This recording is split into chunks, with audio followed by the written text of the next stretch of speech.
వేల మందిని ప్రొఫెషనల్స్ గా మార్చిన ఇనోమాటిక్స్ తో మీరు కూడా మీ డ్రీమ్ కెరియర్ ని ఇప్పుడే స్టార్ట్ చేయండి.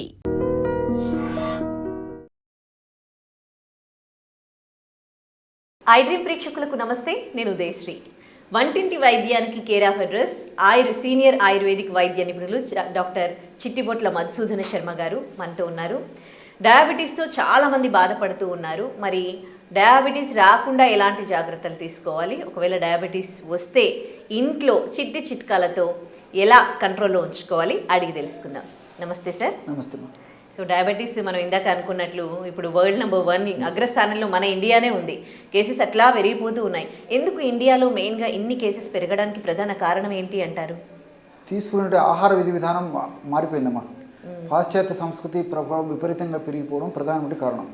అంటే మనం తీసుకునే ఆహార పదార్థాల్లో కార్బోహైడ్రేట్స్ విపరీతంగా వాడుతున్నామమ్మా. సో కార్బోహైడ్రేట్స్ ఎక్కువ వాడుతూ ఫైబర్ ఫుడ్ తగ్గించడం వల్ల ఈ యొక్క సమస్య కలుగుతుంది. రెండవది వాతావరణ కాలుష్యం యొక్క ప్రభావం చేత కూడా ఈ షుగర్ వ్యాధి ఇండియాలో విపరీతంగా పెరిగిపోతుంది. ఇంకొకటి మానసిక ఒత్తిడి.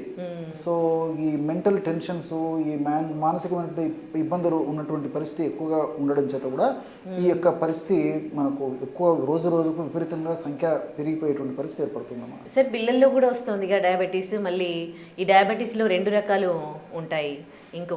ఒకటి టైప్ 1 టైప్ 2 అని చెప్పేసి 2 రకాలమ్మా. సో టైప్ 1 డయాబెటీస్ అని చెప్పేసి సర్వసాధారణంగా చిన్నపిల్లల్లో ఎక్కువ శాతం మందిలో వచ్చేటువంటి డయాబెటీస్ అంతా టైప్ 1 అమ్మా. అంటే ఇన్సులిన్ డిపెండెంట్ డయాబెటీస్ అంటారు. అంటే వీళ్ళకి జీవితాంతం ఇన్సులిన్ ఇంజెక్షన్ చేస్తేనే వాళ్ళ జీవితము కొనసాగుతూ ఉంటుంది. ఇన్సులిన్ ఇంజెక్షన్ చేయడం మానేసేస్తే వాళ్ళ జీవితం కూడా ఆగిపోయేటువంటి పరిస్థితి ఏర్పడుతుంది. ఇన్సులిన్ డిపెండెంట్ డయాబెటీస్ అంటారు అనమాట. అది చిన్నపిల్లల్లో అప్పుడప్పుడు పుట్టినటువంటి పిల్లలు రావచ్చు, లేకపోతే 1 సంవత్సరం 2 సంవత్సరాల ఏజ్ నుంచి కూడా ఈ యొక్క జబ్బు రావచ్చు అమ్మా. సో వాళ్ళ ఫ్రమ్ ద బిగినింగ్ మొదలవుతుంది అనమాట. రెండవది type 2 diabetes mellitus. So type 2 diabetes mellitus అంటే non insulin dependent diabetes. So insulin అవసరం లేకుండా, అంటే ఇన్సులిన్తో ఇది లేకుండా వచ్చేటువంటి డయాబెటీస్ కూడా ఒకటి ఉందన్నమాట. సరే ఈ మధ్యకాలంలో నెయిదర్ టైప్ 1 నార్ టైప్ 2 డయాబెటీస్ అని కూడా చెప్తున్నారు అమ్మా. సో ఆ డయాబెటీస్ కూడా మూడవది కూడా మొదలవుతుందని చెప్పేసి కూడా చెప్తున్నారు. ఏది ఏమైనప్పటికీ నేను చెప్పినటువంటి కారణాలు ప్రధానంగా ఉంటాయమ్మా. టైప్ 2 డయాబెటీస్ యొక్క సంఖ్య గురించే చాలా ఆందోళన పడాల్సిన విషయంగా మనకు ప్రస్తుతం తెలిసిపోతుందన్నమాట. ఓకే. సో ఏంటి సార్, డయాబెటీస్ వచ్చేది ముందే గమనించి మనము ఇంట్లో జాగ్రత్తలు తీసుకోలేమా? సో కొంతమందిలో అయితే కొన్ని లక్షణాలు కనిపిస్తాయమ్మా, కొంతమందిలో ఎలాంటి లక్షణాలు కూడా కనిపించవు. ఏదో ఒక సమస్య వచ్చినప్పుడు కానీ, లేకపోతే జనరల్ చెకప్ కోసం వైద్యుల వద్దకు వెళ్ళినప్పుడు జనరల్ చెకప్లో వాళ్ళు పరీక్షలు చేయించినప్పుడు ఆ పరీక్షల్లో చేసేటువంటి పరిస్థితి ఏర్పడుతుంది. కాబట్టి మరి 25 సంవత్సరాలు దాటినటువంటి వాళ్ళందరూ కూడా స్త్రీ పురుష తారతమ్యం లేకుండా అందరూ కూడా మరి కనీసము ఏ సమస్య లేకపోయినప్పటికీ సంవత్సరానికి ఒకసారి ఇలాంటి పరీక్షలు చేయించుకోవడం చాలా చాలా ఉత్తమమా ప్రస్తుత కాలానుగుణంగా. ఓకే. ఇది HbA1c అవంటారా? HbA1c, fasting blood sugar, ఈ తర్వాత lipid profile, minimum common test చేయించుకుంటే సరిపోతుందమ్మా. ఓకే. ఇప్పుడు ప్రీ డయాబెటిక్ అని తెలిసిందనుకోండి, ఇంకప్పుడే ఆ టైంలో ఏమన్నా చిట్కాలు ఇంట్లో మనం ఫాలో అవుతే మొత్తానికి రాకుండా ఉంటుందా? చేసుకోవచ్చమ్మా. So reversible diabetes pre diabetic ఉన్నప్పుడు దాని డయాబెటీస్లోకి మారకుండా, అదేవిధంగా ప్రీ డయాబెటిక్ స్టేజ్ నుంచి కూడా మామూలు నార్మల్ స్టేజ్ కూడా చేసేటువంటి పరిస్థితి అవకాశాలు అయితే చాలా బాగుంటాయమ్మా. కాబట్టి ఏమంటే ముఖ్యంగా ఆహార పదార్థాల్లో ఫైబర్ ఉన్నటువంటి ఆహారాన్ని పెంచాలి, ప్రోటీన్ ఉన్నటువంటి ఆహారాన్ని పెంచాలి, టయానికి ఆహారం తీసుకుంటుండాలి, యాంటీ ఆక్సిడెంట్ ఫుడ్ బాగా తీసుకుంటుండాలి.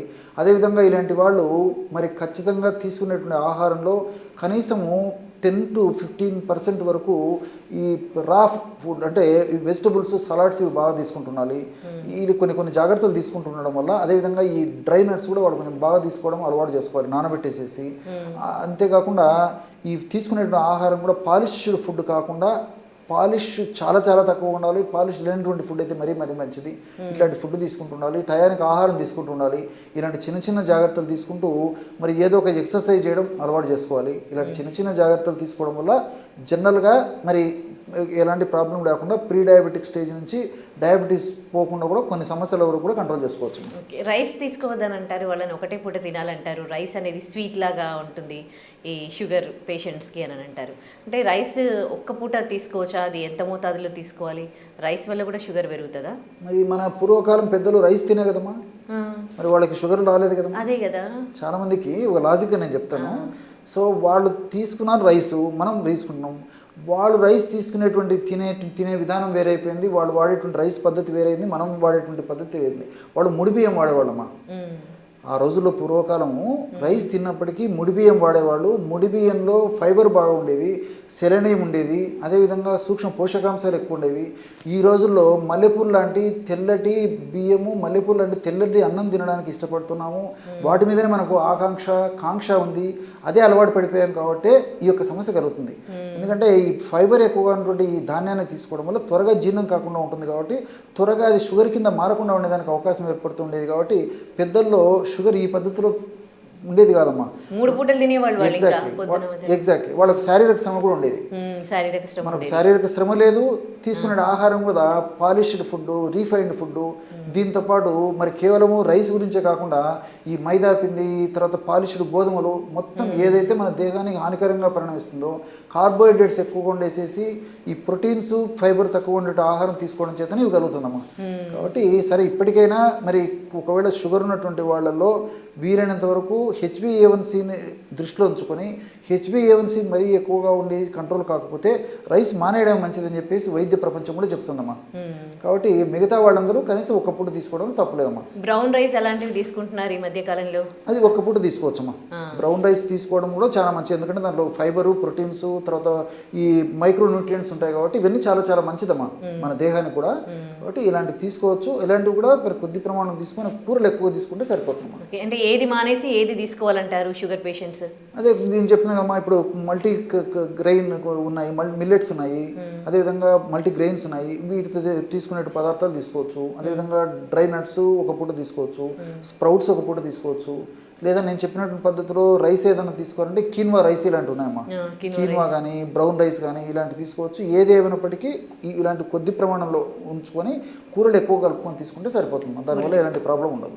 ఓకే, కొంతమందికి 500 అట్లా వెళ్ళిపోతుంది తిన్న తర్వాత, తినక ముందు కూడా. సో అంత హై వెళ్ళిపోయినప్పుడు ఏం చేయాలి ఆ టైంలో? సో వాళ్ళు ఎటువంటి పరిస్థితుల్లో మరి ఈ ధాన్యాలను ఎటువంటి పద్ధతిలో వాడడం మంచిది కదమ్మా, క్షేమదాయకం కూడా కాదు. అటువంటి వాళ్ళు ప్రోటీన్ ఉన్నటువంటి ఆహారాన్ని ఎక్కువ తీసుకోవాలి, ఫైబర్ ఉన్నటువంటి ఆహారాన్ని మరింత పెంచాలి. ఖచ్చితంగా ఈ స్ప్రౌట్స్ తీసుకోవడం అలవాటు చేసుకోవాలి. అదేవిధంగా ఈ సలాడ్స్ అంటే ఆకుకూరలు, కూరగాయలు, అదేవిధంగా ఈ సలాడ్స్ ఉంటాయి కదమ్మా, ఈ ఆహారంలో ఖచ్చితంగా సలాడ్స్ని ఒక భాగంగా చేసుకోవాలి. అదేవిధంగా రోటీ అంటే మల్టీగ్రెయిన్ కానీ మల్టీమినట్స్ కానీ జస్ట్ 1 లేదా 2 రేటుల కంటే మించి వాడకూడదమ్మా. ఇవన్నీ కూడా ఈ ఆకుకూరలు, కూరగాయలతో చేసినటువంటి పదార్థాలు ఎక్కువ వండి క్యాలరీస్ తక్కువగా ఉండేటువంటి పద్ధతిలో తయారు చేసుకుని వాడుకోవడం వల్ల ఈ షుగర్ వ్యాధి కూడా మనం వాడేటువంటి మందులకు తోడు చేసేటువంటి ఆహార విధి విధానాలు పద్ధతి ప్రకారం చేసుకోవడం వల్ల షుగర్ కంట్రోల్ అవుతుందమ్మా. కొంతమందికి డౌన్ అవుతూ ఉంటుంది, హై అవుతూ ఉంటుంది, ఒకసారి పడిపోతూ ఉంటారు. వాళ్ళకి డౌన్ అయిందా హై అయిందా అని కూడా తెలియదు.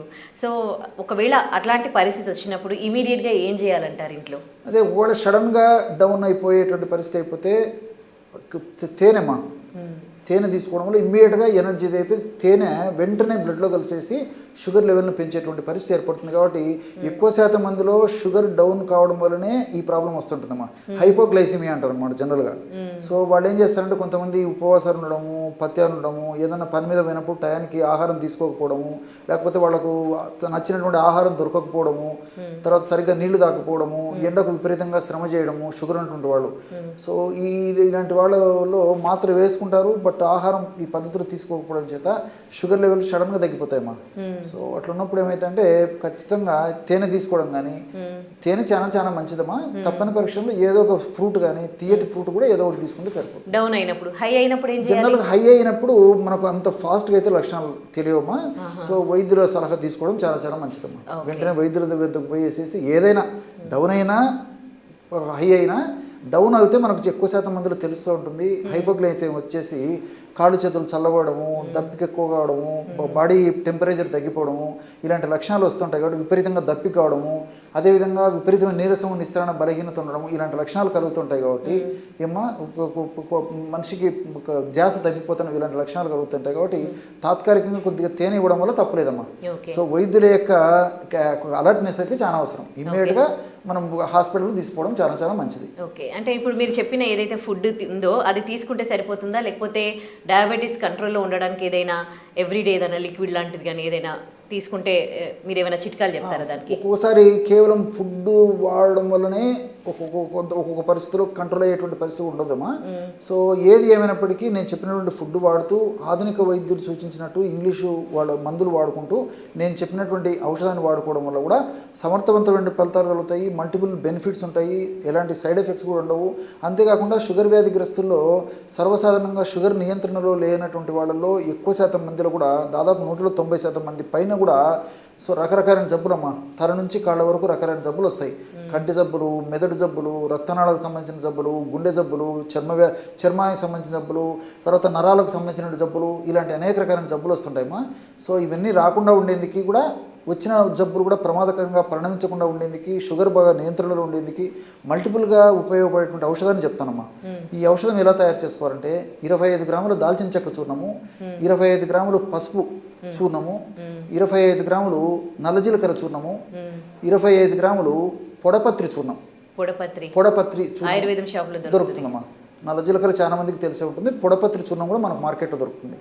అన్నీ ఒక్కొక్కటి 25 గ్రాముల చొప్పున తీసుకుని అన్నింటిని బాగా కలిపేసి ఒక గాజు సీసాలో నిల్వ ఉంచుకొని రోజు ఉదయం ఆహారానికి ఒక 10 నిమిషాల ముందు, రాత్రి ఆహారానికి ఒక 10 నిమిషాల ముందు 1/2 టీ స్పూన్ పొడిని 50 మిల్లీలీటర్ల నీళ్ళలో కలిపేసి తీసుకుంటున్నారమ్మా. ఈ విధంగా రెగ్యులర్గా తీసుకోవడం వల్ల చాలా సమర్థవంతమైన ఫలితాలు కలుగుతాయి. ఒక్కోసారి ఆధునిక కృత్రిమ రసాయన ఔషధాలు ట్యాబ్లెట్స్ రూపంలో వాడినప్పటికీ, డోస్ పెంచి వాడినప్పటికీ, కొత్త ఔషధాలకు యాడ్ చేసి వాడినప్పటికీ, ఈవెన్ ఇన్సులిన్ వాడినప్పటికీ కంట్రోల్ కానటువంటి పరిస్థితి కూడా కొంతమందిలో ఎదురవుతుంటుందమ్మా. సో ఇలాంటి వాళ్ళందరూ కూడా వైద్యులు సూచించిన మేరకు వాళ్ళ ఔషధాలు వాడుకుంటూ కూడా నేను చెప్పినటువంటి ఔషధం వాడుకోవడం వల్ల సమర్థవంతమైన ఫలితాలు కలుగుతాయి. కంట్రోల్లోకి వస్తుంది, రివర్స్ అవుతుంది, వస్తుందమ్మా. ఓకే. అండ్ టైప్ 2 వాళ్ళకి ఏంటి సార్, ఇది పనిచేయదా? టైప్ 1 వాళ్ళకి, టైప్ 1 వాళ్ళకు ఆశించినటువంటి ఫలితాలు కలవము. కొంత మెరుగైనటువంటి పరిస్థితి కల్పించవచ్చు, కానీ ఆల్రెడీ ఇన్సులిన్ ప్రొడక్షనే లేనప్పుడు మనం చేయలేదు చాలా తక్కువ. బట్ ఈ ఔషధం వాడుకోవడం వల్ల క్వాలిటీ ఆఫ్ లైఫ్ను పెంచడానికి అవకాశం ఏర్పడుతుందమ్మా. Right, thank you so much sir. ఓకేమ్మా. సో చూశారు కదా, ఎన్నో ఆరోగ్యానికి సంబంధించిన సమస్యలకి మనకి వంటింటి చిట్కాలు చెప్తూ ఉంటారు డాక్టర్ చిట్టిబొట్ల మధుసూదన్ శర్మ గారు. మీకు కూడా ఏవైనా అనారోగ్య సమస్యలతో మీరు సఫర్ అవుతూ ఉన్నట్లయితే మీ సమస్య ఏంటి కమెంట్ రూపంలో కింద మెన్షన్ చేయండి. సో ఆ సమస్యకు సంబంధించి డాక్టర్ గారు నెక్స్ట్ టైం వచ్చినప్పుడు దాన్ని అడిగి దానికి పరిష్కార మార్గం తెలుసుకుందాం. Thank you. And for more videos, Please subscribe to iDream channel. Subscribe to iDream Media. Please subscribe to iDream. Please subscribe to iDream. Please subscribe iDream. And please subscribe to iDream. For more videos, subscribe to iDream. please like, share and subscribe to the channel. Congratulations, iDream. Subscribe to iDream. Subscribe to iDream. So subscribe to iDream Media.